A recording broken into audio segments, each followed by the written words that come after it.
வணக்கம். நான் ரமேஷண்ணா. வணக்கம், வணக்கம். சொல்லுங்க தம்பி. ஒண்ணும் இல்ல. இந்த சமூக ஊடகங்கள்லாம் பார்த்துட்டு இருக்கேன். 717 கடைகள உடனே இந்த மதுபான கடைகள்லாம் மூடணும்னு சொல்லிட்டு உத்தரவு போட்டிருக்காங்க. இந்த காலேஜஸ், ஸ்கூல்ஸ் அது பக்கத்துலலாம். ம். அந்த வேலை பார்க்குற ஆளுங்கலாம் என்னண்ணா இப்போ மாற்று நடவடிக்கை என்னண்ணா பண்ண போறாங்க? ஆ தற்பொழுது தமிழக முதல்வர் வந்து என்ன நினைப்பார்ன்றது நம்ம பார்த்துருக்கோம். 717 கடை மூடியிருக்காங்க. மக்கள் ஒரு நல்ல சூழ்நிலையில வாழணும் அப்படின்றதுக்காக அது மூடியிருக்காங்க.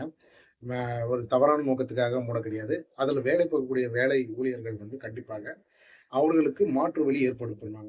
எக்ஸாம்பிள் எடுத்துக்கிட்டீங்கன்னா, சில வேலைகள் இருக்கு. அரசாங்கம் சார்ந்த வேலைகளா இருக்கு. இப்ப எக்ஸாம்பிள் ஊராட்சி பகுதியில இந்த கிளர்க் கிளர்க்கு. வேலை பார்க்குறாங்க. ஓகே. அந்த மாரி வேலை பார்க்குறவங்களும் உதவி பணியாளர் குடுக்கலாம்.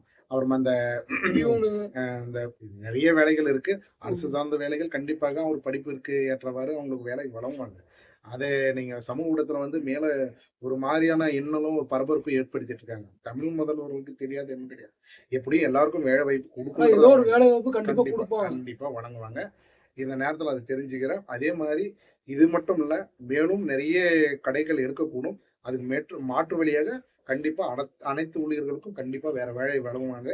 பொறுத்திருந்து பார்ப்போம். தேவையில்லாத நம்ம சமூக ஊடகத்துல வந்து தேவையில்லாத கருத்துக்களை பரப்பக்கூடாது. எனக்கு தெரிஞ்சத நான் சொன்னேன். இந்த மாரி எல்லாருக்கும் ஒரு கருத்து இருக்கும். கண்டிப்பா சொல்லுவாங்க.